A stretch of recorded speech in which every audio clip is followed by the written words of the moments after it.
Yang bisa dicabut oleh negara itu adalah cuma status badan hukumnya atau status sebagai SKT-nya, surat keterangan terdaftarnya. Karena itu adalah hukum administrasi. Tapi pemerintah tidak boleh harusnya menyatakan sebuah organisasi itu bubar atau terlarang. Karena harusnya melalui putusan pengadilan. Tapi yang jadi masalah kadang-kadang kepentingan lebih diutamakan dibandingkan dengan ilmu pengetahuan atau praktik pemerintahan yang baik yang sudah diakui oleh bangsa-bangsa beradab di dunia.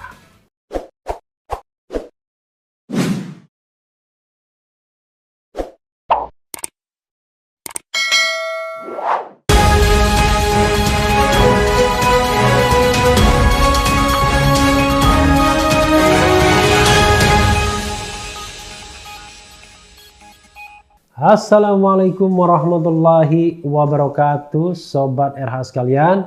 Jumpa lagi di channel yang keren ini, keren cadas ya.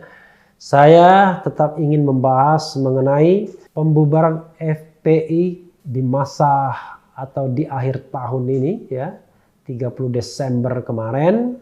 Dan ini ada pernyataan menarik dari Komnas HAM yang akan bisa kita bahas dalam perspektif hukum tata negara dan hukum konstitusi serta hukum hak asasi manusia. Komnas HAM bicara soal pembubaran ormas, .2, tidak boleh dilakukan tanpa mekanisme proses peradilan. Ini disampaikan kepada tribunnews.com ya, sebagaimana dilansir tribunnews.com.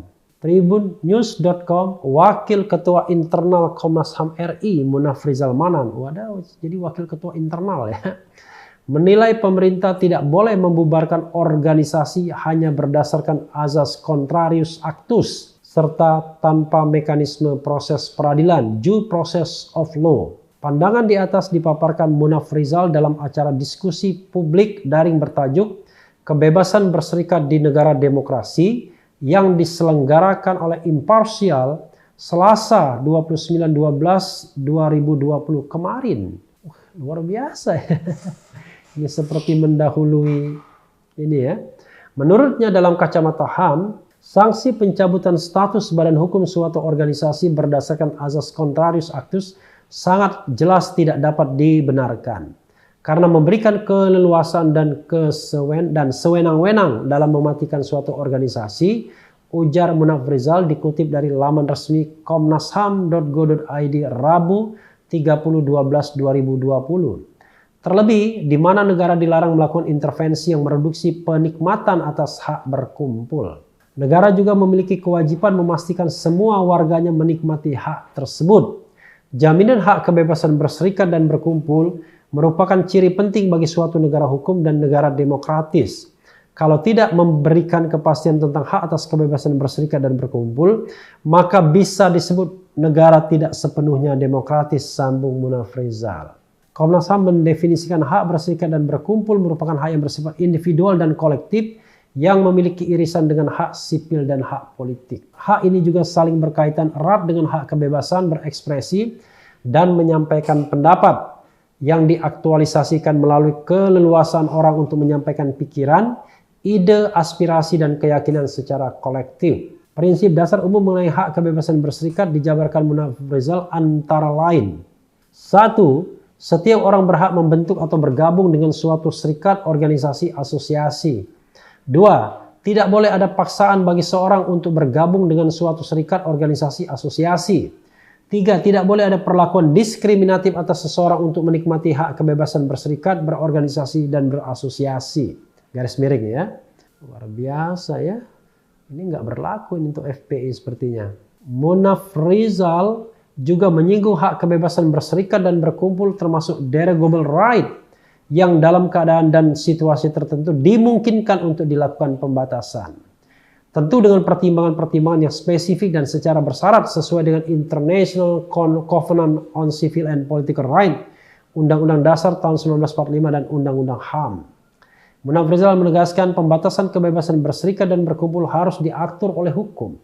Jadi keputusan pemerintah membatalkan status badan hukum suatu organisasi, artinya mencabut hak dan kewajiban yang melekat pada subjek hukum, merupakan bentuk penghukuman konstitutif yang sebetulnya harus berdasarkan putusan pengadilan, ujarnya. Berdasarkan prinsip due process of law, suatu organisasi yang melanggar hukum pidana, mengganggu ketertiban umum, mengancam keselamatan publik, atau membahayakan keamanan negara dapat dibubarkan melalui proses pidana secara bersamaan terhadap orang-orang yang mewakili organisasi tersebut.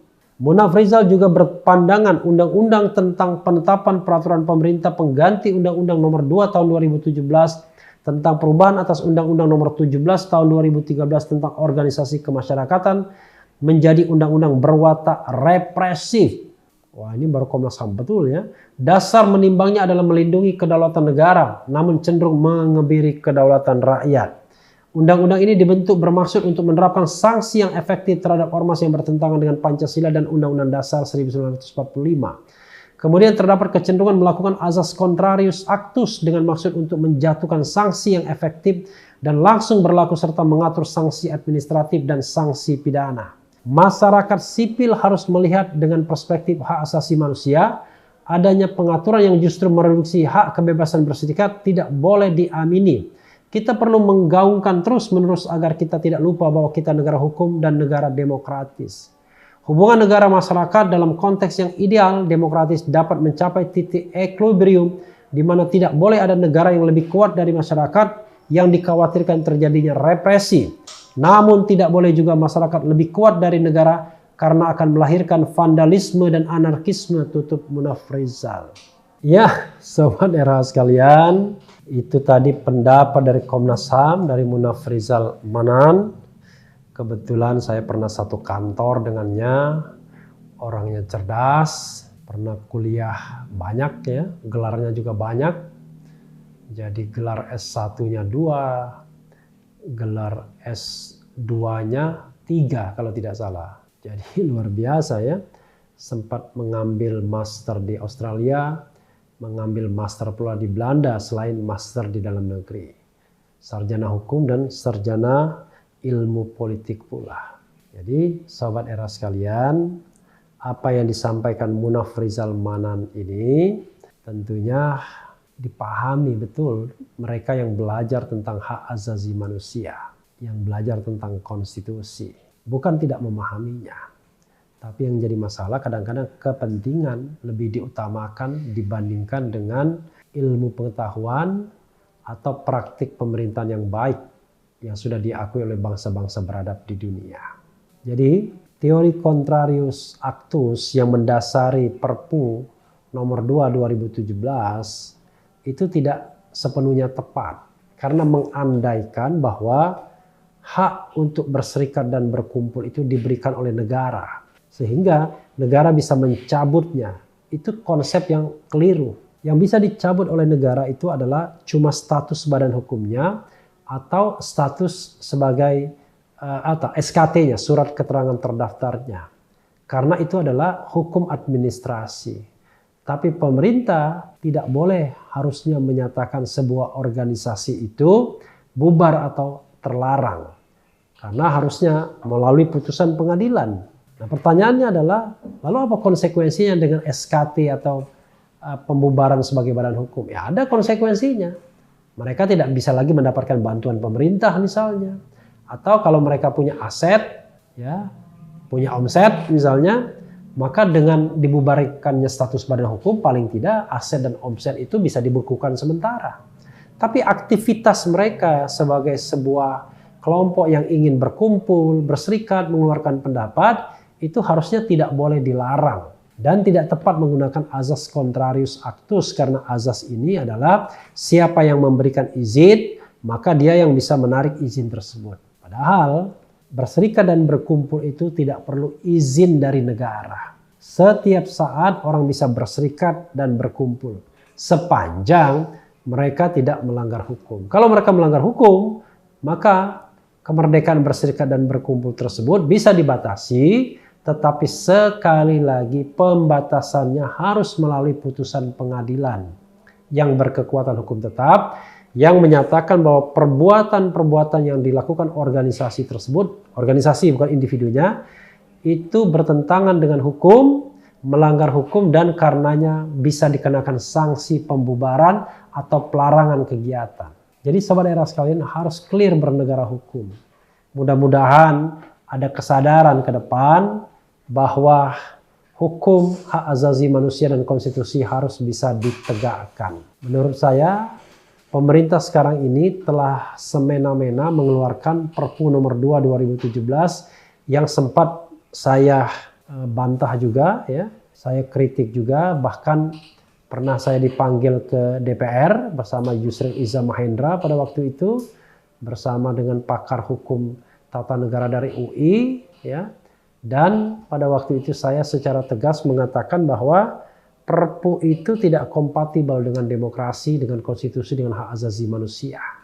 Lalu saya menyarankan seharusnya begini, di satu sisi pemerintah atau negara perlu diselamatkan, atau pemerintah perlu menyelamatkan negara dari organisasi-organisasi yang katakanlah bisa mengganggu integritas, bisa mengganggu ketenangan dan lain sebagainya. Maka saya katakan begini, kalau dalam kondisi yang normal-normal saja, setiap pelanggaran yang dilakukan oleh organisasi bisa kok diproses hukum. Kalau mereka melakukan sweeping secara sembarangan, ambil orangnya yang melakukan sweeping, diproses di pengadilan, selesai. Nah, tetapi bagaimana misalnya kalau organisasi itu sedemikian hebatnya dan dia menguasai senjata dan lain sebagainya?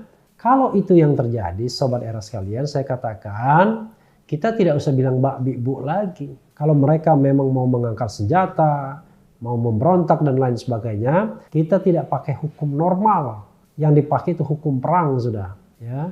Jadi law of war. Atau saya memberikan alternatif pada waktu itu, ada dua cara pembubaran ormas itu. Pertama, dalam keadaan biasa saja, maka dalam keadaan biasa saja pemerintah perlu mengajukan pembubaran ormas itu ke pengadilan. Dan kalau pengadilan memutuskan boleh membubarkan, maka dibubarkan. Itu dalam keadaan yang normal. Tapi kalau dalam keadaan negara dalam keadaan darurat, state emergency, ya, maka state of emergency, negara dalam keadaan darurat, maka pemerintah atau penguasa boleh membubarkan terlebih dulu, dan setelah negara dinyatakan dalam keadaan normal kembali, maka organisasi yang bersangkutan silahkan mengajukan upaya hukum. Tapi bukankah sekarang dalam keadaan darurat? Ya, bukan darurat seperti ini yang dimaksud. Yang dimaksud adalah darurat yang terkait dengan keamanan dan ketertiban masyarakat karena terjadinya pemberontakan, perang, dan lain sebagainya.